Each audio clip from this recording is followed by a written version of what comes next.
My manager told me that day, and I can still clearly recall it. People like you aren't needed here. Simply vanish.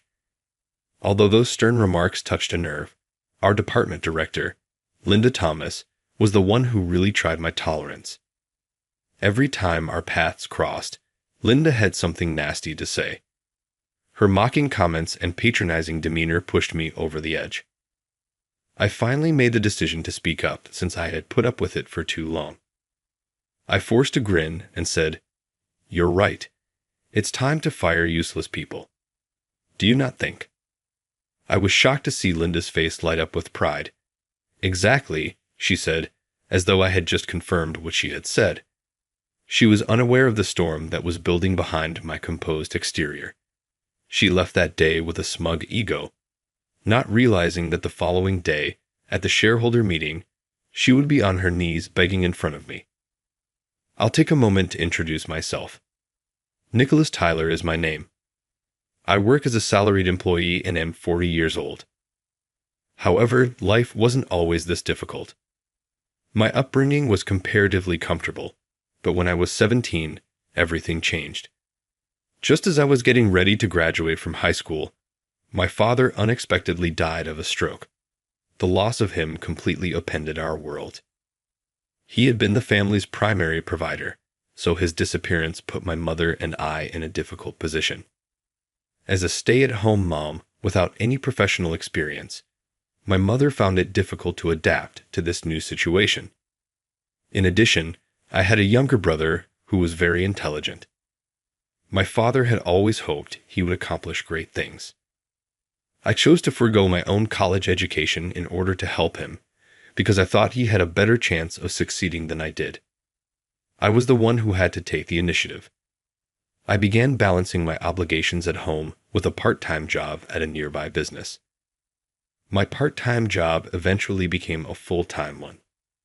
The business had a friendly, welcoming attitude but wasn't a gaudy, high-paying enterprise.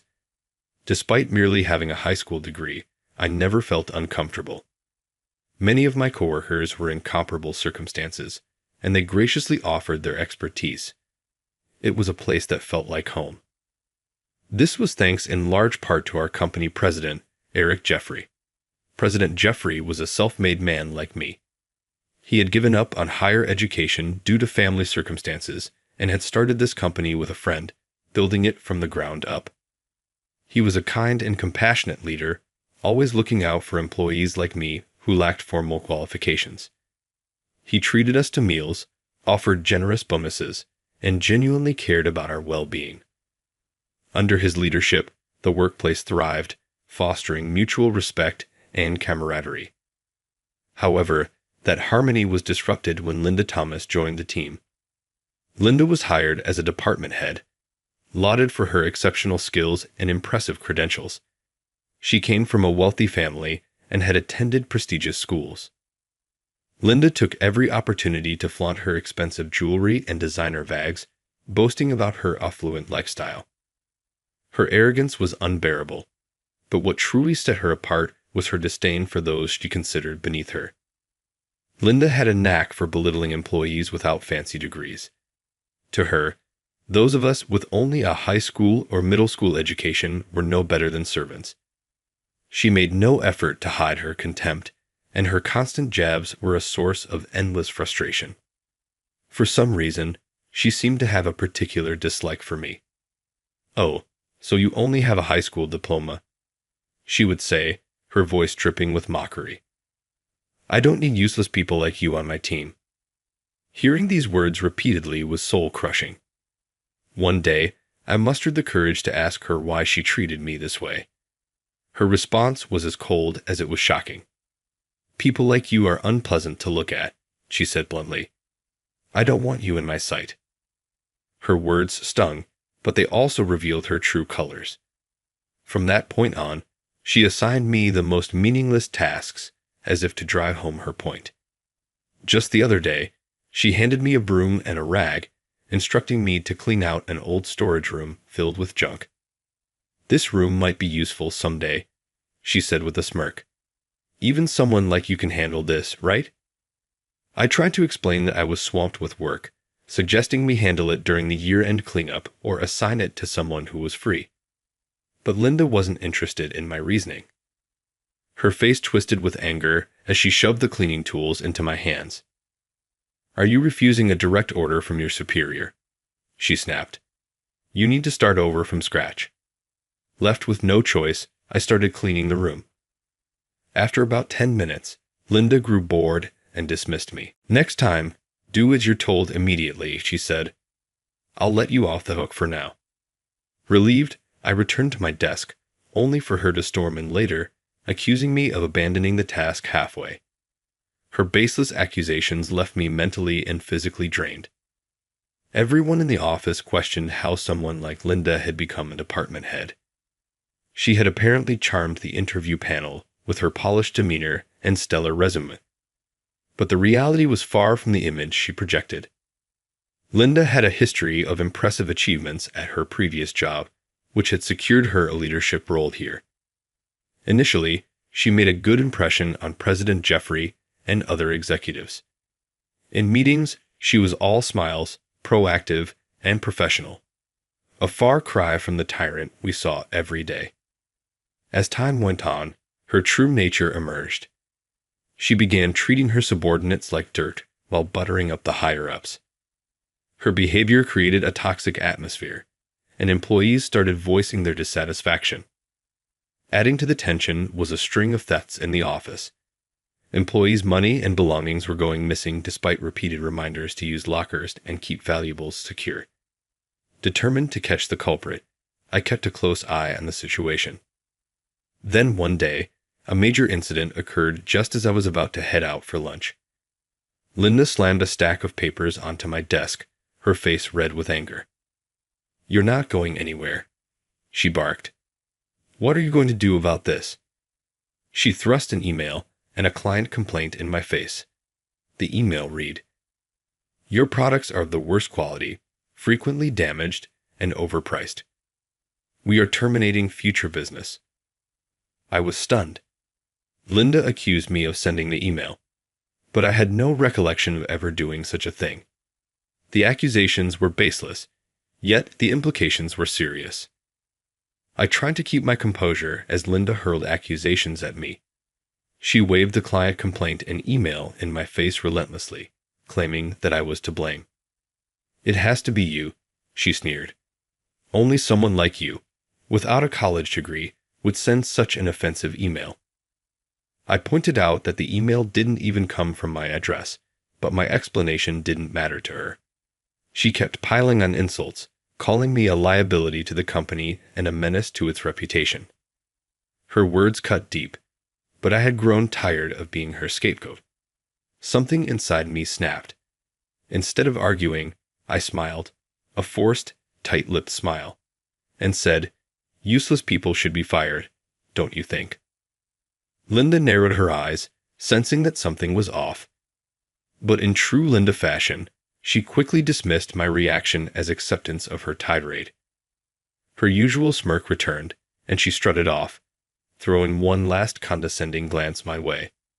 From that moment on, she doubled down on her snide comments. Every time she passed by my desk, she'd mutter things like, "It's refreshing not to have a nuisance around," or, "At least I don't have to babysit someone incompetent anymore." Her clueless arrogance only made me want to laugh. The next day, the company's annual shareholder meeting was scheduled to take place. It was a significant event where major decisions about the company's future were discussed and finalized. I arrived early at the venue, knowing exactly what was about to unfold. As I walked in, Linda spotted me and stormed over, her face twisted with annoyance. "What are you doing here?" she demanded, her voice dripping with disdain. "This meeting is for insiders only. Lowly employees like you have no place here." "I was instructed to attend," I replied calmly. But Linda wasn't having it. She dismissed my words entirely and began shoving me toward the exit. "Get out before you embarrass yourself and bother the president," she hissed. I was trying to figure out how to respond when, thankfully, the president himself arrived. Linda immediately switched to her professional persona, flashing a polite smile. "Good morning, sir," she said sweetly. "This is Nicholas Tyler. He was trying to attend a meeting, but I was just sending him away since he doesn't know his place." The president's expression darkened, and his voice was firm. "What are you talking about?" he asked sharply. He turned to me and said, "Tyler here holds 90% of the company's shares. As a special controlling shareholder, he absolutely must attend this meeting." Linda froze. Her face drained of color as she turned to look at me, trembling. She stammered, her voice barely above a whisper. I nodded slowly, confirming what the president had just revealed. Linda let out a short, startled scream and collapsed onto the floor, completely overwhelmed. In truth, I own 90% of the company's shares, making me what's known as a special controlling shareholder, a position of immense authority. As a controlling shareholder, I have the power to demand that other shareholders sell their shares through a board resolution. It's a role that commands respect, but apparently, Linda had no idea. Her arrogance had alienated her from everyone, and no one had bothered to enlighten her about the company's inner workings.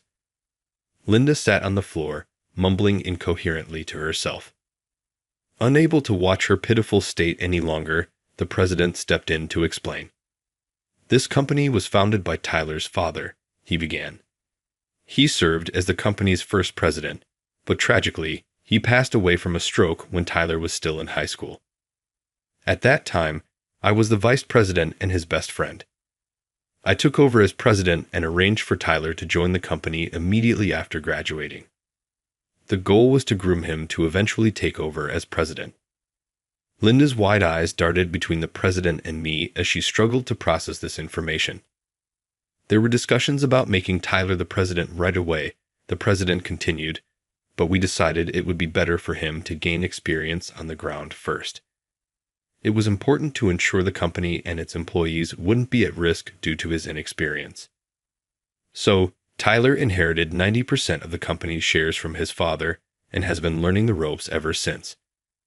He paused to let the weight of his words sink in before adding, "Tyler's younger brother, who recently graduated from college, now serves as the executive vice president.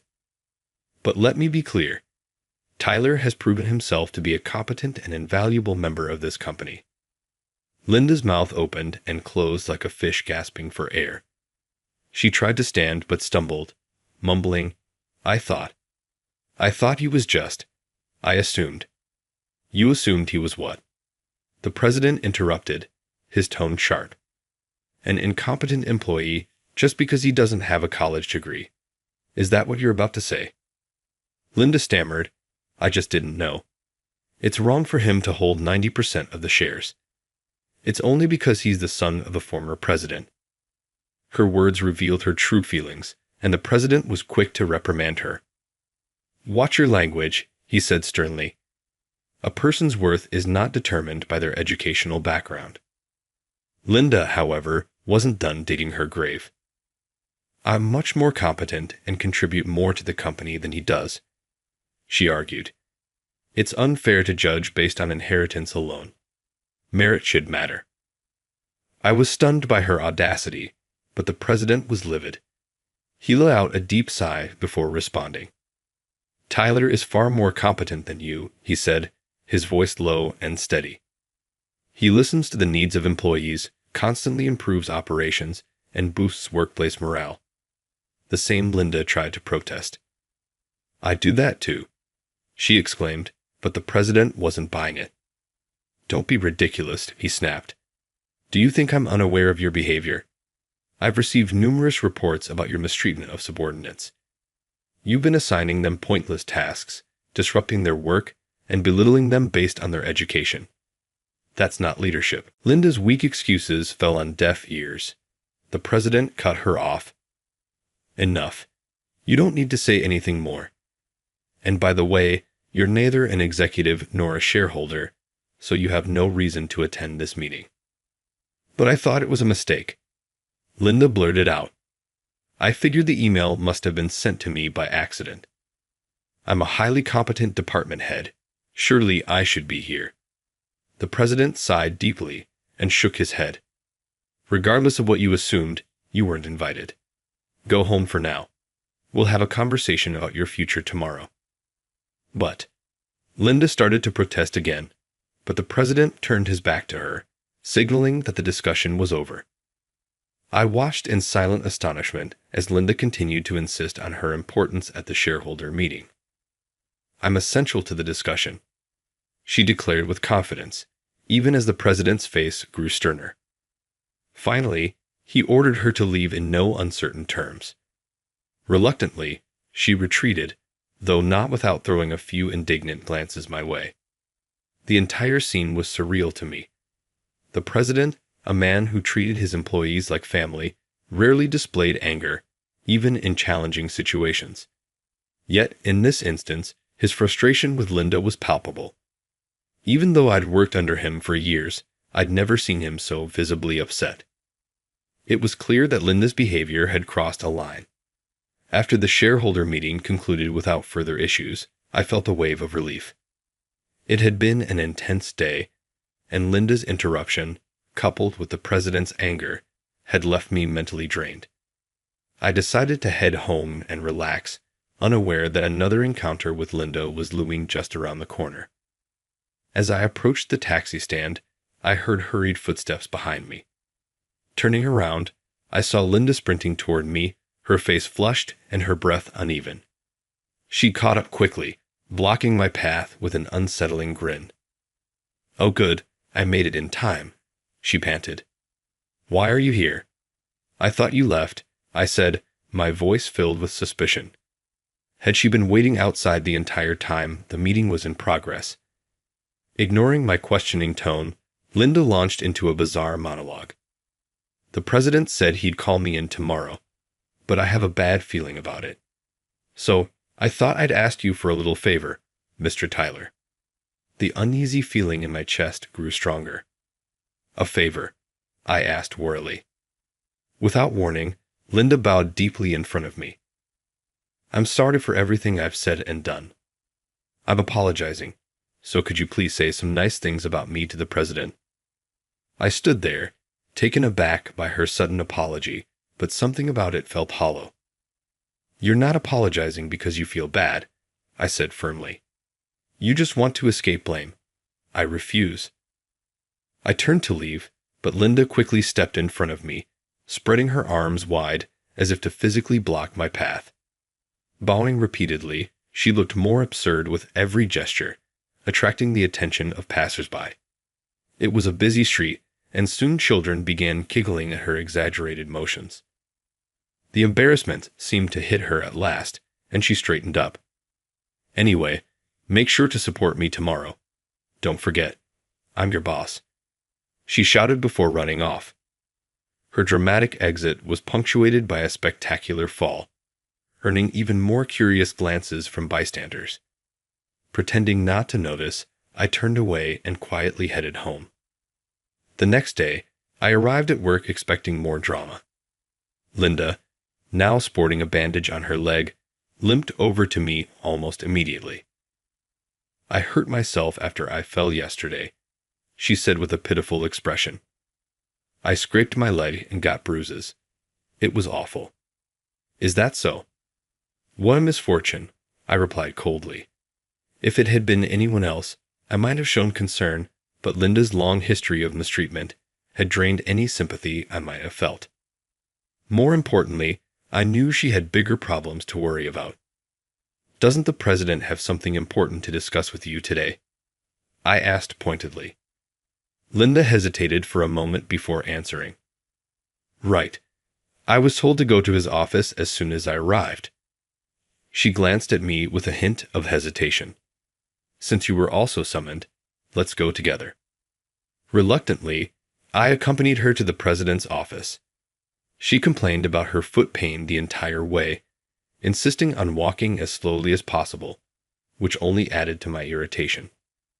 Despite her apparent injury, she never once offered me an apology. I felt completely justified in my decision not to forgive her. When we arrived at the president's office, I knocked on the door and stepped inside. The moment we entered, The president's stern expression was impossible to miss. It was clear he meant business. Linda, however, straightened up instantly, as if she hadn't been complaining about her pain just moments earlier. "Good morning, Mr. President," she said in a voice dripping with artificial politeness. "What can I do for you today?" If someone hadn't witnessed her behavior the day before, they might have thought she was the model employee. But the president wasn't fooled. His cold stare made that abundantly clear. "It's too late to try and fix your attitude," he said firmly. "Your punishment has already been decided." Punishment. Linda's face turned pale. "What do you mean by punishment?" "You are being dismissed for misconduct," the president said without hesitation. "We no longer need you at this company." "You mean I'm fired?" Linda's voice quivered as she took a shaky step toward him, only to stumble due to her injured leg. She looked desperate, but the president remained unmoved. "First," he began, "let's address your harassment of subordinates." "I haven't harassed anyone." Linda protested. "I admit I've been strict, but it was to train my team." I stood silently by the president's side as he pulled out a voice recorder. "This device contains recordings of your abusive remarks," he said, pressing play. Linda's familiar insults about education and job positions echoed in the room, leaving her visibly shaken. "Did I really say all that?" she muttered, her face pale. "Yes," I said firmly. "Both I and the other employees endured your abuse every day. Can you understand our suffering now?" "I'm sorry," Linda whispered. It was the first time I'd ever heard her offer a genuine apology, but it wasn't enough to undo the damage she'd caused. The president wasn't finished. "Second," he said, "you caused trouble for our clients." He held up a document detailing the offensive email sent from her computer. "Our investigator revealed that you wrote this. Do you have any explanation?" Linda's shoulders slumped in defeat. "I'm sorry," she admitted, her voice barely audible. But the most shocking revelation was yet to come. The president played footage from the office's security cameras, showing Linda sneaking around and rifling through her colleagues' belongings. As the video played, Linda's remorseful demeanor vanished. She began to sweat, her eyes darting nervously toward the screen. "I checked all the security camera positions," she stammered. "How did you even get this footage? I shouldn't be on tape." The security footage was clear. She had been sneaking around the office, rifling through employees' belongings. Her demeanor, once arrogant and self-assured, had crumbled entirely. The president's voice was firm as he addressed her. "Recently, employees have reported wallets and personal belongings going missing. That's why we installed additional security cameras. And yet, even as a department head, you resorted to theft. What were you thinking?" Linda's legs gave out beneath her, and she slumped to the floor. For a moment, she sat in silence, her head hung low. Then, to everyone's surprise, she began to sob. The sound was raw and unrestrained, echoing through the office like a lament. After what felt like an eternity, she finally began to speak. "The truth is," she started, her voice shaking, "I bought too many luxury items and went into debt. The repayment deadline was coming up, and my parents refused to help me anymore. But I didn't know what else to do, so I started stealing from the employees." Her confession hung in the air, heavy with disbelief. I had suspected there might be more to her actions, but hearing it laid out so plainly was still shocking. Linda, who had flaunted her wealth and looked down on others, had been living a lie all along. "You could have sold the luxury items," I muttered, unable to hide my frustration. Linda burst into tears again. "I did sell them," she cried, her voice breaking. "But the buyers said they weren't popular or had scratches, so they didn't bring in much money. I didn't have enough to pay off my debts." Her words painted a picture of desperation, but they did little to justify her actions. Stealing from her own colleagues, people who trusted her, was a line she should never have crossed. As I looked at her, a small part of me felt pity, But the overwhelming evidence against her made it impossible to excuse her behavior. Between the recordings of her verbal abuse, the email scandal, and now the thefts, it was clear that Linda's actions weren't just a result of desperation. They were rooted in selfishness and arrogance. "It's unfortunate," I said finally, my voice calm but firm. "But the evidence speaks for itself. Your reasons don't justify your actions, Linda. You need to reflect on what you've done and atone for your sins." Linda looked up at me, tears streaming down her face. "I'm sorry," she whispered. But the words felt hollow. Her apology meant little until she took real steps to make amends. The president nodded in agreement. "We've consulted with the authorities, Linda," he said gravely. "Your actions have not only hurt the company, but also violated the trust of your colleagues. This matter will be handed over to the police." In the weeks that followed, the consequences of Linda's actions unfolded swiftly. A thorough investigation revealed that her crimes extended beyond the office. She had been stealing from donation boxes at temples and shrines. These acts ultimately led to her imprisonment. The news left me hoping that, in time, she would truly reflect on her actions and work toward genuine change. As for me, life moved forward. I spent my final year of training under Mr. Jeffrey as his secretary, learning the intricacies of running the company. His mentorship was invaluable, and I felt a deep sense of gratitude for everything he had taught me. When the time came for Mr. Jeffrey to step down, I officially took on the role of president. It was a moment of immense pride, but also one of great responsibility. I resolved to lead the company with the same principles that had guided me throughout my career: valuing hard work, fostering a supportive environment, and prioritizing employee performance over educational background. My younger brother, who had been serving as the executive vice president, stepped into the role of vice president. His intelligence and dedication made him an indispensable part of the leadership team. Working alongside him was not only a source of inspiration, but also a reminder of the sacrifices we had both made to get here. As I look to the future, my goal is to create a workplace where every employee feels valued and rewarded for their contributions. I want to honor the legacy of my father, the vision of Mr. Jeffrey, and the hard work of every individual who has played a role in shaping this company. Together, we will continue to grow and cherish the community we've built. She was like a younger, ostentatious female boss to me. She was caught in a sudden shower, and I saw her real face. She looks up at me and asks provocatively, "Do you want to see more?" I find myself holding my breath. "Do you want to come to my place?" When she blurted these words out, her response was, "I'm Michael Collins, and this year I turned 28. Please be patient with me while I briefly discuss my upbringing and life's journey." "I have it all from birth." "Oh, that one," would be the admiring response from everyone if I mentioned the name of the company I've worked for. I was born the son of the company's president. My parents adored me without showing any preference, despite the fact that I was the second son. By the time I completed primary school, it had already been settled that my older brother would inherit my father's company. I had to choose my own route then. My parents shared a strong commitment to education.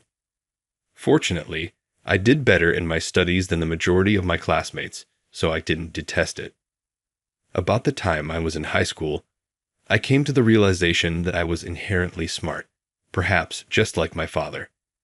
A gift I never took for granted despite being born with. I worked hard to live up to my parents' expectations. A part of me thought I was just a little bit superior to my brother. Despite his kindness, I saw him as just another male. His benevolence was the only thing that set him apart. "That's a big deal," my mother observed, but I wasn't happy with my brother, the one who carried all the burdens of our parents and grandparents and was expected to take over the business despite my superior ability.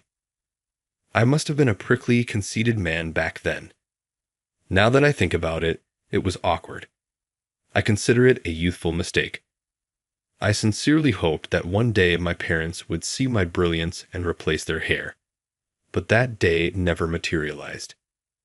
After graduating from university, I wasn't too excited about job seeking because I had such bad intentions. Nevertheless, over 10 companies, including my top pick, sent me job offers. I was set to make my first move as a working adult, even though I was still not happy about the inheritance issue. That's when I had my first failure in life. My initial choice of employer was a well-known advertising agency. There were a lot of wealthy kids like myself when I joined. I, the person who was always the center of attention, was swiftly forgotten. The strange feeling of not being the center of attention unsettled me. I started to feel more and more nervous that I would not be able to control the scenario the way I had imagined. My natural haughtiness got in the way, and I disregarded the advice of my colleagues, making a grave error. Less than half a year passed before I made a fatal error. I can handle everything on my own, I reasoned. It was an error brought about by my conceited notion. I just stared blankly as my boss apologizing to clients and my coworkers frantically covering for me. That was when I was shattered. The following day, I turned in my resignation.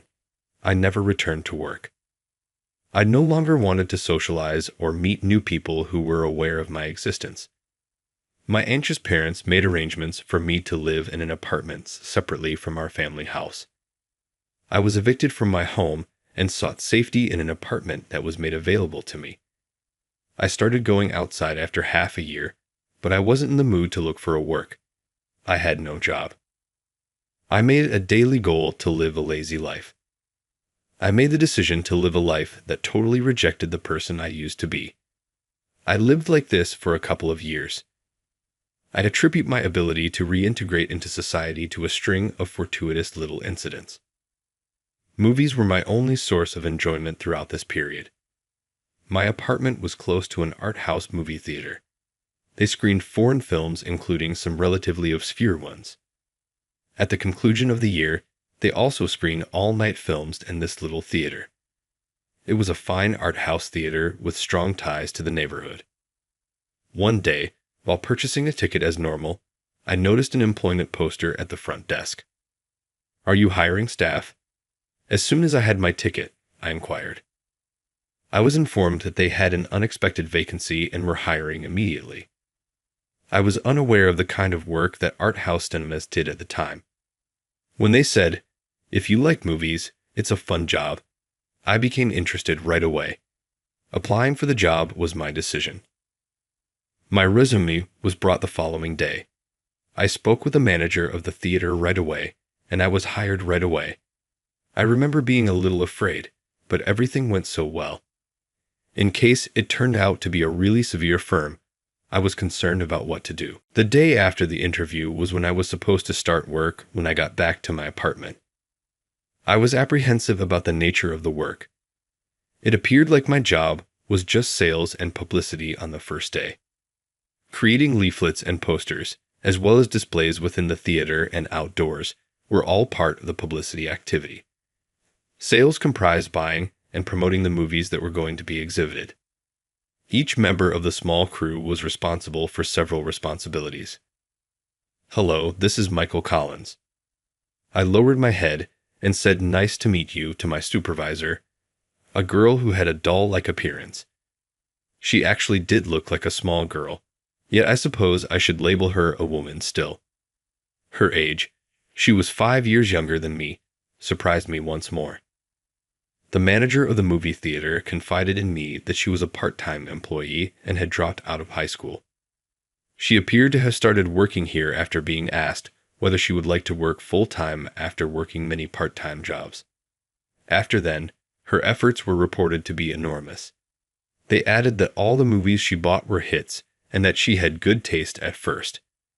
She is now a well-known great buyer in the business. My training was under her and the cinema manager's supervision. I obtained a younger boss in this way. With a younger girl as my employer, a week flew by. During that time, I soon learned about her powers. My acquired talents from my time as a student were useless. Every day, I would mentally torture myself over my incapacity. The manager of the movie theater advised, "Take your time to learn." However, I was proud to be an older guy and a man. My zeal ultimately turned into a wheel that invited failure. Her nickname for me was Yunker each time it occurred. Yunker quickly became my alias. I understood she was referring to me in a loving manner, so it wasn't sarcasm. However, being referred to as a Yunker was also an embarrassment to me because I had been succeeding handily. One day, I'll exact my revenge, I said to myself. This sensation would encourage my next error. Claire, my supervisor, is a doll-like beauty. Her white complexion and petite stature give her a delicate overall appearance. But over the past week, I've come to understand her strong inner nature all too well. In general, everyone at this place of employment is very eccentric. Frequently, the discussions held here border on sarcasm.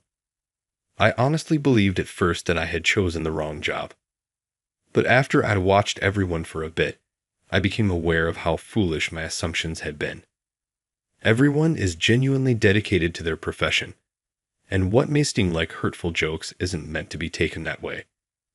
Arguments may arise as a result, but they will only last so long. No one participates in conversations that flatly contradict the views of others. They listened to my views even as a novice and offered suggestions with a hint of humor. In an environment where there's no need to put on a front of being well-versed in everything, employees seem to grow at a different rate. "Michael, had you finished ordering the flyers?" Claire gave me directions the moment she got back from the client meeting. "Everything is well. The submission has been completed." Claire responded, "Not bad, for a Yunker," and set a gift on my desk, a convenience store cafe latte. She must have recalled that I only ever drink this while we're on a call outside. There were voices of discontent from the other desks. "Why don't we get anything?" "Stop acting like a baby. Proceed to purchase it on your own." Claire is tenacious even when everyone else is older. She is practically the most powerful person here because she is just as severe with the theater manager. The theater manager laughs it off, adding, "That's just how it is with newbies, even though I feel a little privileged." I can't let people younger than me spoil me all the time. I made a promise to myself as I sipped my cafe coffee. One aspect of my work is sales. Claire was with me when I had an outside sales job one day. I was a little anxious because this was my first time going out with Claire, even though I had gone out a few times with the theater manager. We went to a few ticket offices and bookstores so that I could get used to traveling alone in the future. The weather was pleasant, and it had been sunny since the morning, but after we had visited approximately 5 locations, the sky began to go darker. "It could pour." She inquired, "Do you have an umbrella?" "I don't usually carry one." Claire threw a worried glance up at the cloudy sky. It dawned on me that I had never seen her hold an umbrella. Just as I was going to inquire as to why she hadn't, a torrential downpour struck, an unexpected deluge. We were unable to take action in the matter. We were caught in the midst of a crosswalk and had to run. We were saturated even though we were able to hide from the rain under a store awning. We were drenched from head to toe in a matter of seconds. Claire made a frustrated clicking sound with her tongue. She removed her damp hair with a napkin, wearing an annoyed expression. The rain appeared to have somewhat smudged her makeup. She kicked my leg angrily and exclaimed, "This sucks." "I'm not the one who made it rain, you know," I said. There was unease in my gaze as I glanced down at Claire. Her face had a distinct quality to it. I believe her makeup was smeared, but something wasn't quite right. Upon thorough observation, I discovered the source of the discomfort. "Ugh, Claire, did you have beauty marks under your eye?" Usually, she needs to cover them up with concealer or foundation. Her left eye had 3 lines of beauty marks. I got a slight thrill, like though I had just uncovered a secret about Miller. "Want to see more?" As she glanced up at me and spoke, my heart skipped a beat. It was quite seductive. These suddenly visible beauty marks had me completely enamored. I know full well that I always had a fascination for beauty marks. I involuntarily leaned in closer to Claire and gave her a downward glance. Would you like to visit my home? This is not far from it. Claire's face flushed crimson red at what I said. I also began to experience some embarrassment. I'd attempted to defuse the situation, but before I could speak, I was quickly kicked in the shin. Sorry. Hey, why did you do that? Cease talking. What a yunker you are. Claire spat out these furious words, stopped talking nonsense, and hurried off, leaving me crouched in misery. She would be drenched when she arrived home because the rain hadn't stopped. I'm hoping she avoids getting a cold. I became concerned. Claire had evidently gone straight home and wasn't back at the office the next morning when I returned to the movie theater. Claire had a somewhat icy attitude. She was consciously staying away from me. Her welcomes were a little forced, and she refused to look at me. She delegated duties to other seniors even when I attempted to talk about it. I was being methodically barred from her domain. I was being questioned by other staff members. Hey, what did you do to her? Things became awkward as a result. I managed to catch up with Claire during the lunch break, but she refused to acknowledge me. I approached Claire in a corridor nook, hidden from other employees' view. Why are you avoiding me? I'm not trying to avoid you. She stared up at me. You're just imagining things, yunker, and I couldn't help but think back to what had transpired the day before. The 3 hidden beauty marks resurfaced when I gave Claire's left eye a gentle thumb massage. Unaffected by my touch, she gave me a sneer in return. My recollection began to reel backwards. These beauty marks were not new to me. This occurred during my time as a college student. I was conceited and unlikable then. I believed I was infallible and couldn't fathom failing. My social club and my studies felt like fun, and I wasted a lot of time there. Our club frequently went to this bar, which was decorated in the Italian style and was quite posh, ideal for courting women. We were using a mixer that day. 4 girls and 3 friends. I believe the majority of the girls showed interest in me. When my friend saw it, he became irritated. I believe he would be better off improving himself if he was going to become irritated, but he didn't seem to be that kind of person. To make matters worse, he began flirting with the young waiter who carried our lunch.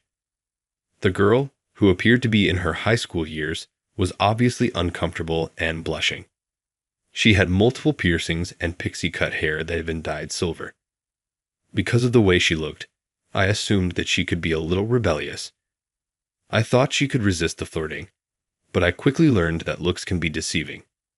She was unable to correct the customer too severely because she was truly upset.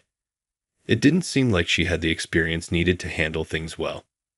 Seeing this, I gave the doll-like beauty sitting next to me a little signal with my eyes to hold on for a while. I had been trying to win her over. Hey, that's enough. You see she's upset, don't you?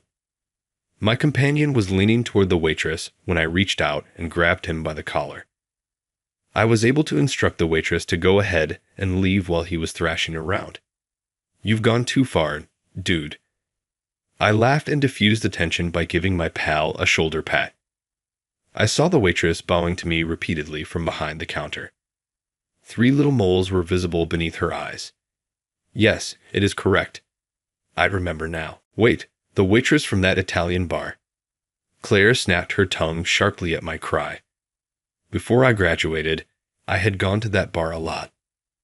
I must have seen that expression innumerable times. Aren't you going to marry that doll-like girl? Claire asked without warning. She must be referring to my college girlfriend, who had a striking resemblance to Claire. As I gave it some thinking, I had the epiphany. It's unbelievable. Claire, I may be misinterpreting, but is that costume a cosplay? I moaned as soon as I felt a stinging pain in my chin. Claire had given me a headbutt that had struck my chin. The pain made me crouch on the spot, and Claire stood triumphantly above me. Select your words wisely, young lady, she brashly exclaimed, glancing down at me and clicking her tongue as she turned to leave. It sounded to me like someone said, "Thanks for back then." "Cinema manager, I have something to ask you." I yelled as I stormed into the movie theater manager's office. The manager of the movie theater smiled and remarked, "Oh, you know now." He told me that the reason he hired me was because Claire asked him to. It seems that she begged him to hire me since, although I had assisted her in the past as her first love, I was now unemployed and having difficulties. It seems like they coordinated the employment advertisements with my ticket purchase. Every employee at this art house cinema has performed a role in me. Claire tried to dress like the girl I was dating at the time since she recalled me. She clarified that while it wasn't quite cosplay, it was close. The manager of the movie theater chuckled as he informed me that Claire had promised them all to keep her appearance alteration and everything else a secret. Claire had done all the organizing. How twisted, and yet, I felt, how charming she was. Claire had returned to the girl I knew the day after. Her black hair appears to have been a wig. If she'd shown up looking like this for our reunion, slim black leggings, a white t-shirt, and a very short haircut with plenty of piercings, I would have known it was Claire. Claire pretended as if nothing had happened, totally back to her previous self. While she was eating a croissant at her desk over lunch, I questioned her softly. "So, I heard I was your first love. Have you ever found me attractive?" Claire clicked her tongue and shot me a cold look. She then averted her gaze and declared, "I hate you now."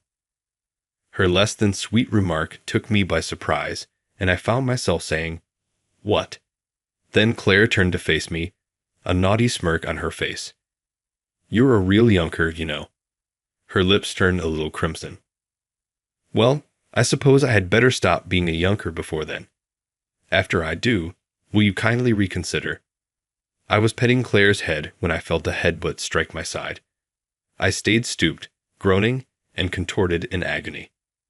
As she left the office, she added, "You're so cheeky for a yunker," before turning around. "I guess I can wait, though." She added some words in a tiny voice, but I didn't miss them. It seemed so far off that day she would be standing next to me in a wedding gown. So, what were your thoughts? Having a channel subscription inspires me to produce more stuff. I'll see you in the upcoming video.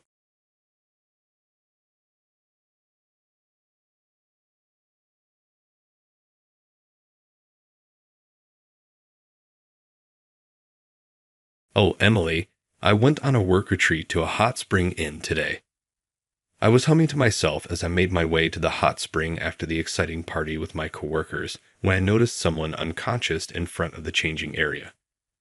I hurried over and saw that it was Emily, the chief, my boss. "Emily, are you okay?" She hardly answered when I called out to her. Her face was red, as was her body, which I lifted out of instinct. She appeared to have passed out from the heat. "Oh!" The sound that escaped her lips astonished me. I was in a hurry to assist her and failed to realize that her yukata had come loose, exposing too much of her thighs and chest. I heard multiple male voices coming from the men's restroom at that very moment. I couldn't abandon her in this condition. I brought her to my nearby room, thinking rapidly. Have you noticed me? You're the worst." She misunderstood and scolded me severely when she woke up. However, this experience made me realize Emily's actual character. John is my name. I work in sales for a company that specializes in wholesale groceries. I've always enjoyed interacting with and watching people, and my outgoing personality has helped me succeed in my sales career, which has kept me at the top of the rankings for the past 12 months. My profession involves selling goods, but I also like the opportunity to visit different businesses and shops and interact with different individuals. I still enjoy it as much as I did as a rookie, even after 3 years. Despite my hectic schedule and occasional setbacks, I have a trustworthy employer and encouraging coworkers, which makes my job quite rewarding.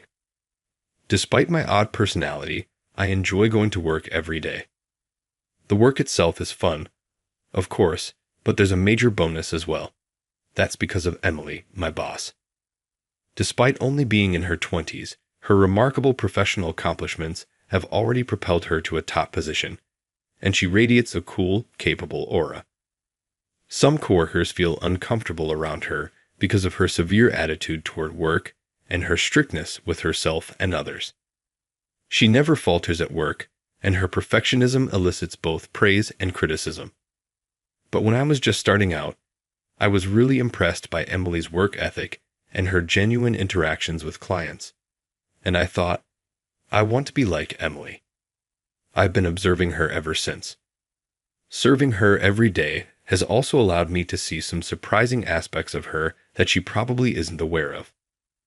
One of the sticky notes on her PC reads, "Today's menu," as a grocery list, and she has a lovely bear charm on a pen and the pen holder on her desk. I grinned to myself at these cute things about her. I can't let Emily see me like this, of course. It started out as sheer admiration, but has progressively evolved into a clear awareness of her as a woman. She most likely isn't aware of my feelings, and I'm positive she wouldn't be attracted to someone with my baby-faced and perpetual smile. However, that's all right. Being with her is sufficient for me, even if our connection is limited to that of a boss and employee in a business. However, a concerning issue has emerged recently. President Johnson's only son, Aaron, was moved to our sales department 6 months ago and assumed the role of section manager. The once pleasurable workplace has undergone significant transformation since then. On the one hand, he made younger staff members go on cabaret tours and drinking parties. Conversely, he would publicly say, "I'll demote anyone who can't do their job," if he spotted someone he didn't like, especially those who criticized him. He also showed many outrageous behaviors, such as finding female employees he liked and saying, "I'll make her my secretary," to keep them close to him. His father, President Johnson, was a masterful businessman who had significantly grown the company and was known for his friendly demeanor. However, when it came to his own son, he seemed to be lenient, failing to reprimand him strongly. Taking advantage of his father's leniency, Aaron's behavior escalated, making everyone in the department constantly fearful of his mood. Like everyone else, I had my grievances with Aaron, but couldn't voice them and had to keep my head down and work in silence. Emily, being directly under Aaron's supervision, was frequently called upon and given tasks. At first, it wasn't too bad, but over time, Emily's expressions grew darker after each encounter with Aaron, and I grew increasingly worried. Knowing Aaron, he might have been verbally abusing Emily with baseless accusations. Though I wanted to do something, my cowardice kept me from acting, and time just passed by. One day, I saw a familiar figure in the hallway. It was Emily. She seemed to have just returned from outside, and as I was about to greet her, she suddenly looked like she was about to collapse. "Watch out." I rushed over and caught her. Though Emily was always slender, her body felt alarmingly light when I held her. "Emily, are you okay?" I asked. She looked up at me with a pale face. Her complexion was so bad that I became even more worried and was about to ask more, but as soon as she saw my face, she screamed, "Don't touch me." She pushed me away with surprising strength, causing me to stumble backward. Emily's expression changed to one of shock when she saw me standing there in a daze. She quickly said, "I'm sorry," and ran away from the scene. Watching her retreating figure, I recalled what had just happened. Sure, it was inappropriate to touch a woman's body so abruptly, even in an emergency, but her reaction seemed to stem from more than just that. Even though it was unexpected, it was a strong enough force to make a man like me stagger. Her scream and expression mixed with fear. It was clear it was a strong rejection. I felt deeply hurt, thinking Emily must hate me now, and stared at the empty hallway, feeling devastated. From then on, I made sure not to approach Emily carelessly. I didn't want to scare her again, and if she rejected me again, I feared I wouldn't be able to recover. As time passed under the shadow of Aaron's tyranny and my growing despondency, one by one, people started quitting, leaving behind only yes men around Aaron. By that time, there was no one left in the department who would confront Aaron directly, and everyone was saying, "I just want to quit." Emily's expressions grew darker each day. Around that time, I noticed her desk had become unusually tidy. Her cute pens and sticky notes were gone, and I thought she might be considering quitting as well. Seeing her reminded me of all those who had left, and I felt a deep sadness as I looked around the increasingly empty department. A month later, President Johnson himself organized a company retreat to boost morale, following Aaron's suggestion. It turned into a hot spring trip with the absurd rule that all unmarried female employees had to attend. Officially, it was to be considerate of married employees' family responsibilities, but everyone knew it was just an excuse for Aaron's ulterior motives. In our department, there were only 2 unmarried women, Emily and another woman named Catherine, who was currently on family leave. So, it was effectively only Emily who was required to attend. I couldn't forget Aaron's leering face and Emily's dark expression when the trip was announced. During the trip, everyone had to cater to Aaron's whims, making us question the purpose of the retreat. After a day of exhausting sightseeing, we moved on to the evening banquet. While Aaron and his cronies were getting rowdy, a few of us who disapproved of him hatched a plan. Our goal was to get Aaron drunk and ensure some peaceful time until morning. We exchanged glances and took our positions. As the banquet began, the already cheerful Aaron started bothering Emily. Emily calmly deflected his advances, but he persisted. I decided to intervene by offering him a drink. "Aaron, this is a local specialty sake. Here, have some." Plastering a smile on my face, I poured the locally famous sake into Aaron's cup, which the hostess had said was once presented to the local lord. The fragrant aroma caught Aaron's attention, and he took a sip. "This is good. For once, you brought something decent. Thank you." I smiled politely while refilling Aaron's cup with sake. Then, another colleague chimed in. "This is a great appetizer to go with the sake." We continued to offer Aaron drinks, and as he got drunker, he started boasting, "I'm the next president," and getting rowdier with his sycophants. We had been forced to drink with Aaron for the past 6 months and knew we couldn't handle alcohol well. We would soon fall asleep, just as planned. After a while, Aaron started snoring loudly on the tatami mat in the banquet hall. My colleagues and I quietly smirked, thinking, we did it. Even his sycophants looked relieved. It seemed that even the yes men Aaron had gathered didn't like him. Watching his blissfully unaware sleeping face, I felt a twinge of pity. But given his usual behavior, he didn't deserve any sympathy. We decided to leave him be and enjoy the banquet. I was having a great time with my colleagues for the first time in a while, but when I looked around, I noticed Emily was missing. Maybe she's resting in her room now that she's free from Aaron. I was hoping that Emily could find some peace of mind during this trip, even if only for a little while. Her expression had been so downcast when this company retreat was announced. Remembering that moment, I felt my heart grow heavy like lead. To change my mood, I told my drinking colleagues I'm going to the bath and left the banquet. Thanks to the troublesome presence being passed out drunk, everyone was enjoying themselves and didn't even notice when I left. They continued to drink merrily. The hostess had mentioned upon our arrival that this inn has an open-air bath called a hidden hot spring.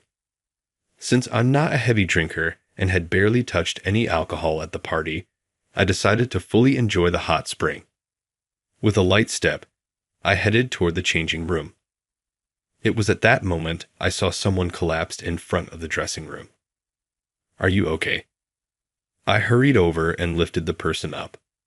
It was only then that I realized the person was Emily. She looked different without her glasses and in her yukata, which is why I didn't recognize her immediately.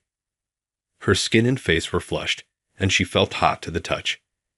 "Emily," I called. She responded faintly, which reassured me she must have gotten overheated. Emily, leaning weakly against me, looked so vulnerable that inappropriate thoughts crept into my mind. I shook my head to clear those thoughts. Get a grip, idiot. What are you thinking about a woman who's unwell? Emily shifted and nestled her face into my chest. The sweet scent of her hair made my heart race, and I started feeling dizzy. At that moment, I heard voices from the men's bath, likely from a group of male guests. A cold sake after a bath is the best. Yeah, but you're always drinking, aren't you, Jack? That voice snapped me back to reality, and I panicked when I saw Emily's appearance. Whether it was from falling over or putting it on absent-mindedly, her yukata had come loose, revealing her chest and thighs to a dangerously precarious level. Not wanting anyone else to see her like this, I apologized. I'm sorry, Emily, and carefully adjusted her yukata, avoiding any improper contact. I picked up her glasses from the floor and carried her on my back to my room. I laid her on the futon and placed a cool towel on her face and legs, using a cold water bottle from the fridge to help her recover. After about 30 minutes, the redness in Emily's face subsided and her expression softened. Relieved, I watched as Emily slowly opened her eyes. Still groggy, she blinked at the ceiling. Emily, how are you feeling? I asked cautiously. She looked at me and stared at my face for a few seconds before her expression turned to one of shock. Ah, she screamed. Wait, Emily, calm down. I called out to her, but Emily, in a panic, bombarded me with questions. I was supposed to be in the bath. Why am I in this room? Did you bring me here? Did you see me naked? No, I didn't see you. Did you? Didn't you? You're the worst. I misjudged you, John. Even though I had said words of denial, I was somehow misunderstood. Even if it was a misunderstanding, being called the worst by the person I care about was emotionally tough. Desperate to clear up the misunderstanding, I tried to explain, but Emily ignored me and picked up a pillow, ready to throw it. No, it's not like that. Please listen to me. I inadvertently raised my voice, wanting her to listen. Emily, startled, stopped. Seizing the opportunity, I hurriedly explained and justified myself. Please, just let me say this. I didn't do anything inappropriate to you. Your yukata was disheveled, so I fixed it, but I was very careful not to touch your skin. If that still made you uncomfortable, I'm sorry. I apologize. After apologizing, I explained everything that had happened since I found her outside the changing room. As Emily listened to my explanation, she looked at the nearby water bottles and wet towels, then lowered her head. You helped me, John, and I jumped to conclusions and panicked. I'm sorry. No, it's my fault for not thinking it through.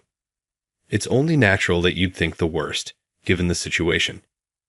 I should have been more considerate. I bowed my head as well. No, it's my fault. It's embarrassing to get heat stroke at my age, Emily said with an embarrassed smile. Perhaps it was because of her yukata and the absence of her glasses, but her atmosphere and smile were different from what I was used to at work, and it made my heart skip a beat. So, Emily, are you feeling better now? Yes, thanks to you, John. Thank you. I'm glad. When I saw you collapse, I thought my heart would stop. You were that worried about me. Ah, well, right. You need to stay hydrated. I'll get you something to drink. Feeling that my emotions were slipping into my words due to the nervousness and excitement of being alone with Emily, I decided to step away under the pretext of getting a drink to calm myself. When I returned with a bottle of water and handed it to Emily, she smiled and said, "Thank you." As I admired her smile, I noticed her cheeks were still slightly red. Emily, are you still feeling hot? Why? Well, your ears and cheeks are still a bit red. I'll open the window a bit. Oh, that's... Her words were drowned out by the sound of the window opening, letting in a cool breeze. Let me know if it gets too cold. It's not good to chill your body too much. Thank you. I spoke to her and then sat at a respectful distance. Emily gazed at me intently. Emily, is something wrong? No, nothing, John. Really, thank you. Her repeated gratitude made me realize how considerate she was. We made small talk, but eventually the conversation died down and silence filled the room. Unable to think of anything to say and noticing Emily still looked a bit unwell, I saw her staring at the bottle in her hand. Just as I wondered what to do, there was a knock on the door, followed by a cheerful voice. Hey, John, are you back from the bath? The banquet's over, but we're not done drinking. Come join us in my room. It seemed my colleagues had come to get me. It was a welcome distraction from the awkwardness. I'm going to join them. Please take your time and go back to your room whenever you feel up to it. You don't need to move anything. Just take it easy. Wait. Watch out. As Emily tried to stand and stop me, she felt dizzy and started to fall forward. I caught her just in time. Emily, who had collapsed into my chest, raised her head, and our eyes met. The unexpected closeness made my heart race, but seeing her eyes glisten with tears made me hold my breath. Please don't leave, she whispered weakly, looking down. Seeing her shoulders tremble slightly, I couldn't help but tighten my grip around her. John, I heard a noise. Are you okay? A concerned voice called from the other side of the door. I'm fine. Just tripped and almost fell. I think I'm more tired than I thought, so I'm going to rest now. While supporting Emily, I responded to my colleagues, declining their invitation. All right, take it easy. We did have a long day. Rest up. See you tomorrow. I heard the sound of footsteps as they walked away. Once the footsteps were completely out of earshot, I called out to Emily. Are you okay? Let's sit down for now. Watch your step. Supporting her unsteady frame, I gently guided her to a soft cushion. Her face looked a bit pale. I'm sorry for holding you back, John. Seeing her so different from her usual cool demeanor, I hesitated before speaking. Did something happen? Does it have to do with why you've looked so down recently? Emily's head snapped up at my words. Her expression shifted from one of surprise to one that looked like she was about to cry. John, you noticed. I've been followed by someone. What? You mean? I think I'm being stalked. Emily began to speak slowly. About half a year ago, I started feeling like someone was following me, and things like stationery from my desk would go missing. They were gifts from my sister that I cherish, but I couldn't find them anywhere for half a year. At first, I thought I was imagining it, but the feeling kept growing. But I couldn't talk to anyone about it. I was stunned by Emily's words. I had never known anyone personally affected by stalking, but I'd seen it on the news and TV shows. People being followed at night, their homes being broken into, sometimes even losing their lives. Hearing about it from someone close made my heart ache, thinking of her enduring such fear alone for so long. Have you talked to the police? I don't have any solid evidence, so I haven't gone yet. I might just be imagining things. I'm sorry I didn't notice anything, John. You've always been there for me since I was in UE, but I didn't realize you were suffering. I clenched my fists in frustration, the frustration of not noticing the changes despite being so close, and the anger toward the person tormenting Emily mixed and surged through me. It's not your fault, John. Working hard with you and everyone helped me forget the bad things, she said, smiling. Her kindness, even while she was suffering the most, made my chest tighten with sorrow. Instead of the usual joy, I've always loved hot springs, so I was a bit excited about this trip. I thought I could forget about the stalker for a while. She laughed softly, perhaps at a memory. When I go to hot springs with my family, I have to take care of my little sister, so I never get to relax. You have a sister. Yes. I haven't mentioned it before, have I? I also have brothers, but there's quite an age gap. They're quite a handful for the whole family. Adorable, though. Her smile was warm and kind, reflecting her love for her family. That's why I ended up taking a long bath. It's funny that I stayed in until I almost passed out. But I'm sorry for causing you trouble, John. Not at all. It wasn't any trouble. I'm actually happy that she got a bit overheated, because it means I get to see her smile and talk with her like this. Of course, I'm worried about the stalking, but knowing why Emily's been so down recently makes me feel relieved. John, thank you so much for today, and I'm sorry for the way I reacted before. You were just trying to help, but I overreacted because I was so scared.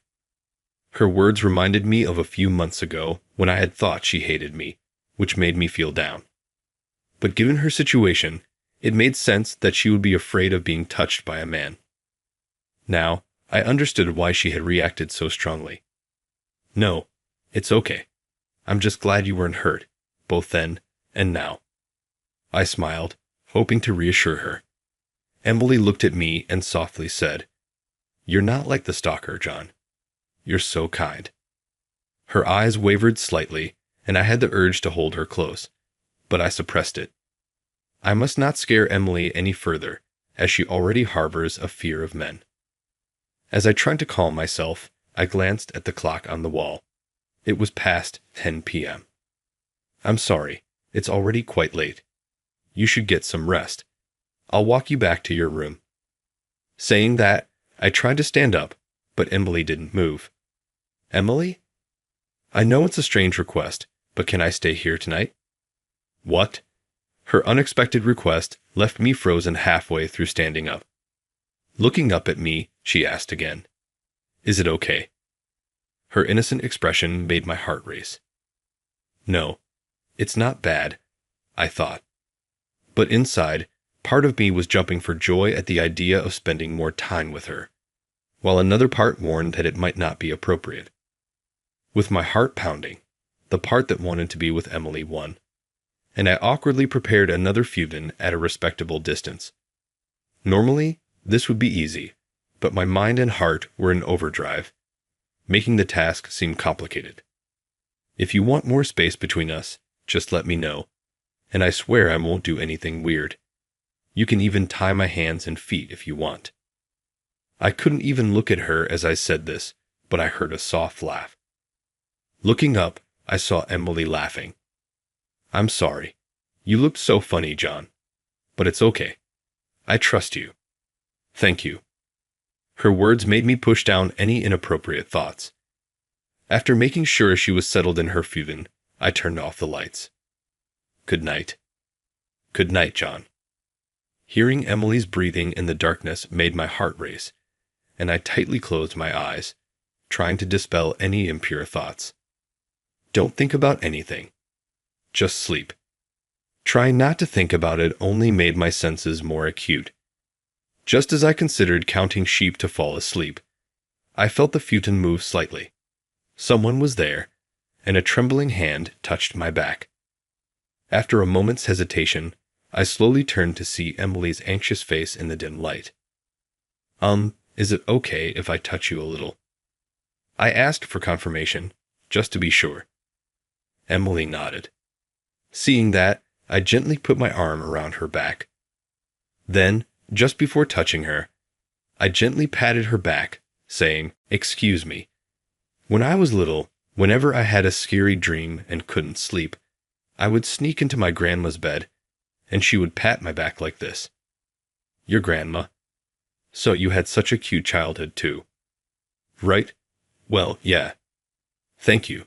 I feel somehow at ease when I'm with you." Emily's words made my heart skip a beat. Isn't this enough? Nice atmosphere, and Emily's words, they felt like. Is that so?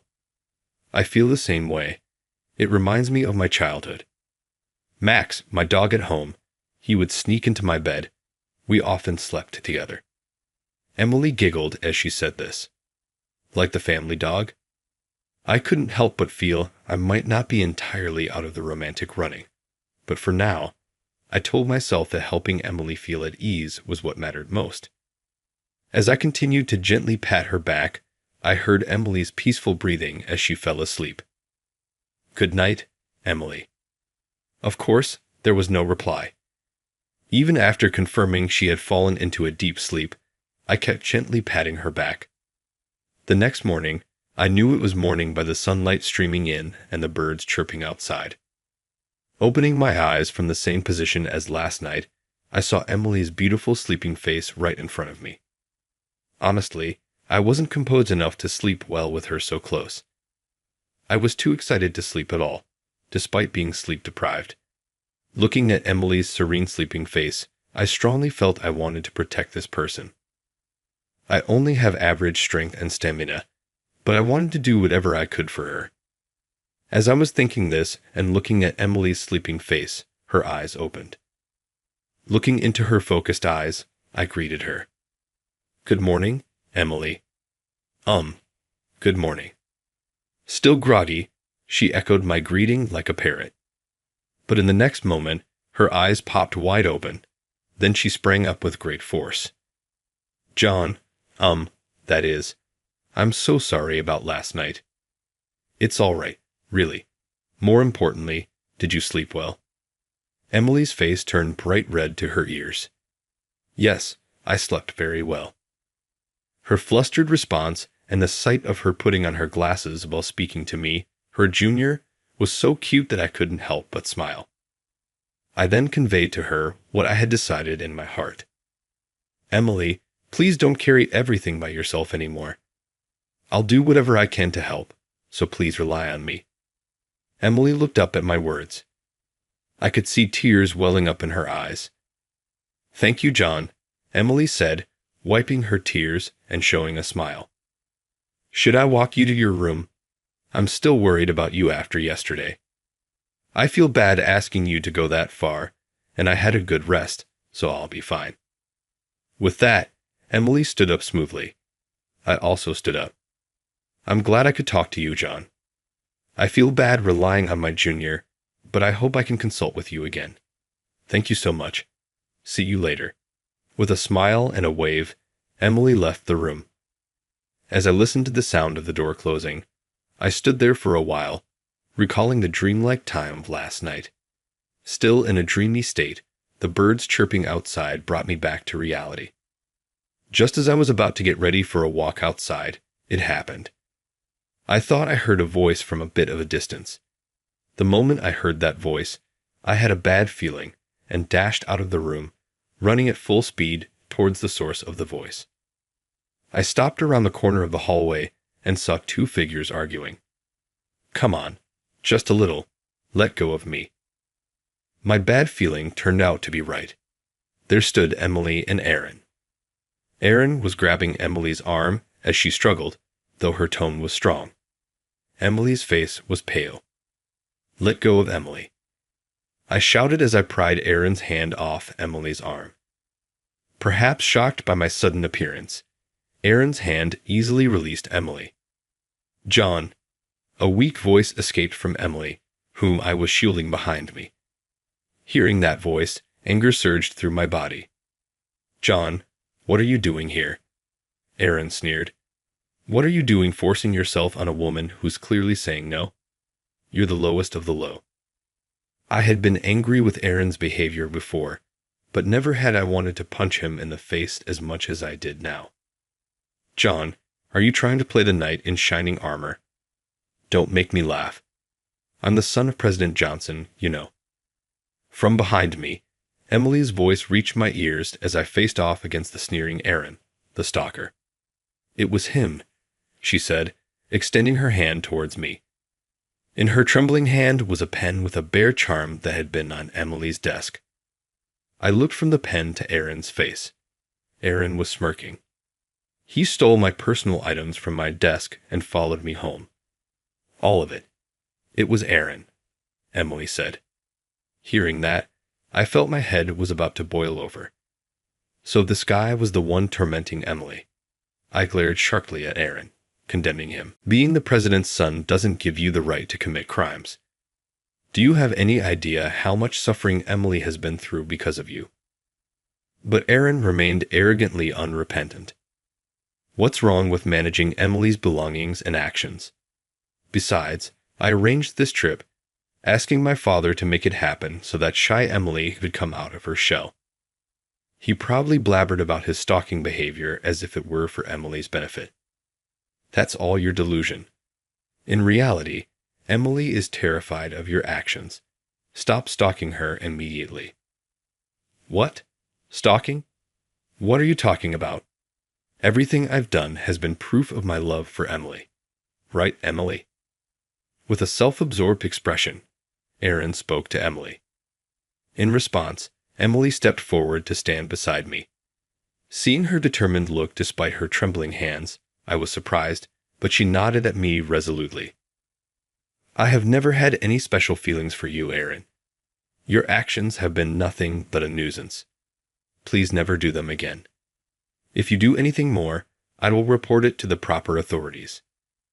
Facing the culprit, Emily's poised and firm stance was just like her usual self. Aaron's face turned red as he finally realized his misunderstanding. Don't mess with me, you two. Making a fool out of me. Do you know what happens if you go against the president's son? I'll get you both fired. I'd heard this line countless times before. Whenever something didn't go his way, he would threaten with demotion or firing. I was fed up with it. That's fine by me.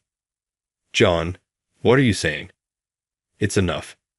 If we continue working under someone like him, we'll end up hating the job we used to love so much. It's because of you that I came to love this job, John. Emily looked surprised at my words, and I smiled at her. Emily looked like she wanted to say something, but Aaron interrupted with a triumphant look on his face. You said it. There's no taking it back now. You'll regret it later. I won't regret it. In fact, it's a relief to not have to see your face anymore. Well, fine. You can act tough all you want. Our company won't feel a thing losing someone like you. Satisfied with getting my resignation, Aaron seemed to have forgotten about pestering Emily, laughed loudly, and walked away. Watching Aaron's arrogant retreat, I let out a deep breath. John, were you serious just now? Emily asked in a trembling voice. When I looked at her, the determined expression she had earlier was gone, replaced by a sad and anxious look in her eyes. It's not too late. I can go and ask Aaron to cancel your resignation. Emily, it's okay.